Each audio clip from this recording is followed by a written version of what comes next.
घटोत्कच भीम के बेटे थे और राक्षस कुल की पत्नी हिडिंबा से उनका जन्म हुआ था। घटोत्कच बहुत शक्तिशाली और चमत्कारी योद्धा थे। घटोत्कच को द्रौपदी ने श्राप दिया था कि तुम्हारी कम उम्र में ही मृत्यु हो जाएगी और तुम बिना युद्ध लड़े ही मारे जाओगे। घटोत्कच का वध कर्ण ने किया था। जब श्री कृष्ण के कहने पर घटोत्कच कर्ण से युद्ध करने गया तो उनके बीच भयानक युद्ध होने लगा। घटोत्कच और कर्ण दोनों ही पराक्रमी योद्धा थे, इसलिए वे एक दूसरे के प्रहार को काटने लगे। इन दोनों का युद्ध आधी रात तक चलता रहा। जब कर्ण ने देखा कि घटोत्कच को किसी प्रकार पराजित नहीं किया जा सकता तो उसने अपने दिव्यास्त्र प्रकट किए। ये देख घटोत्कच ने भी अपनी माया से राक्षसी सेना प्रकट कर दी। कर्ण ने अपने शस्त्रों से उसका भी अंत कर दिया। इधर घटोत्कच कौरवों की सेना का भी संहार करने लगे। ये देख कौरवों ने कर्ण से कहा कि तुम इंद्र की दी हुई शक्ति से अभी इस राक्षस का अंत कर दो, नहीं तो ये आज ही कौरव सेना को समाप्त कर देगा। कर्ण ने ऐसा ही किया और घटोत्कच का वध कर दिया। घटोत्कच की मृत्यु से प्रसन्न हुए थे श्री कृष्ण। जब घटोत्कच की मृत्यु हो गई तो पांडवों की सेना में शोक छा गया, लेकिन भगवान श्री कृष्ण प्रसन्न हो गए। अर्जुन ने जब इसका कारण पूछा तो श्री कृष्ण ने कहा कि जब तक कर्ण के पास इंद्र के द्वारा दी गई दिव्य शक्ति थी, उसे पराजित नहीं किया जा सकता था। उसने वह शक्ति तुम्हारा अर्जुन वध करने के लिए रखी थी, लेकिन वह शक्ति अब उसके पास नहीं है। ऐसी स्थिति में तुम्हें उससे कोई खतरा नहीं है। इसके बाद श्री कृष्ण ने यह भी कहा कि यदि आज कर्ण घटोत्कच का वध नहीं करता तो एक दिन मुझे ही उसका वध करना पड़ता, क्योंकि वह ब्राह्मणों व यज्ञों से शत्रुता रखने वाला राक्षस था। तुम लोगों का प्रिय होने के कारण ही मैंने पहले इसका वध नहीं किया था। भीष्म ने घटोत्कच पर कई बाण छोड़े थे जिन्हें घटोत्कच निगल गया था। अंजनपर्वा महाबली पांडव भीमसेन का पौत्र तथा घटोत्कच का पुत्र था। महाभारत के युद्ध में अंजनपर्वा ने पांडवों को सहयोग प्रदान किया था। अश्वत्थामा से युद्ध करते हुए वह कभी आकाश से पत्थर पेड़ों की वर्षा करता तो कभी माया का प्रसार करता और कभी आमने सामने रथ पर चढ़कर प्रसार युद्ध करता। अंत में वह अश्वत्थामा द्वारा वीरगति को प्राप्त हुआ।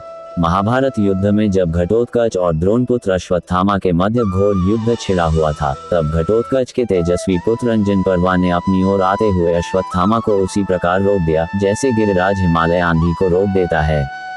भीमसेन के पौत्र अंजनपर्वा के बाणों से आच्छादित हुआ अश्वत्थामा मेघ की जलधारा से आवृत हुए मेरु पर्वत के समान सुशोभित हो रहा था। रुद्र, विष्णु तथा इंद्र के समान पराक्रमी अश्वत्थामा के मन में तनिक भी घबराहट नहीं हुई। उसने एक बाण से अंजनपर्वा की ध्वजा काट डाली, फिर 2 बाणों से उसके 2 सारथियों को, 3 से त्रिवेणु को, 1 से धनुष को और 4 से चारों घोड़ों को काट डाला। तत्पश्चात रथहीन हुए राक्षस पुत्र के हाथ से उठे हुए सुवर्ण बिंदुओं से व्याप्त खड्ग को अश्वत्थामा ने एक तीखे बाण से मारकर उसके 2 टुकड़े कर दिए। तब घटोत्कच पुत्र ने तुरंत ही सोने के अंगद से विभूषित गदा घुमाकर अश्वत्थामा पर दे मारी, परंतु अश्वत्थामा के बाणों से आहत होकर वह भी पृथ्वी पर गिर पड़ा। अंजनपर्वा ने तब आकाश में उछलकर प्रलय काल के मेघ की भांति गर्जना करते हुए आकाश से वृक्षों की वर्षा आरंभ कर दी। द्रोणपुत्र ने आकाश में स्थित हुए मायाधारी घटोत्कच कुमार को अपने बाणों द्वारा उसी तरह घायल कर दिया जैसे सूर्य किरणों द्वारा मेघों की घटा को गला देते हैं। अंजनपर्वा नीचे उतरकर अपने स्वर्णभूषित रथ पर अश्वत्थामा के सामने खड़ा हो गया। उस समय वह तेजस्वी राक्षस पृथ्वी पर खड़े हुए अत्यंत भयंकर कज्जलगिरी के समान जान पड़ा। उस समय द्रोण कुमार ने लोहे के कवच धारण करके आए हुए भीमसेन के पौत्र अंजनपर्वा को उसी प्रकार मार डाला जैसे भगवान महेश्वर ने अंधकासुर का वध किया था। बर्बरीक महाभारत के एक महान योद्धा थे।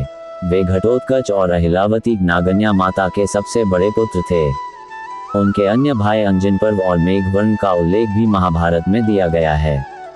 बर्बरीक को उनकी मां ने यही सिखाया था कि हमेशा हारने वाले की तरफ से लड़ना, और वे इसी सिद्धांत पर लड़ते भी रहे। बर्बरीक को कुछ ऐसी सिद्धियां प्राप्त थीं जिनके बल से पलक झपते ही महाभारत के युद्ध में भाग लेने वाले समस्त वीरों को मार सकते थे। जब वे युद्ध में सहायता देने आए तब इनकी शक्ति का परिचय प्राप्त कर श्री कृष्ण ने अपनी कूटनीति से इन्हें रणचंडी को बलि चढ़ा दिया।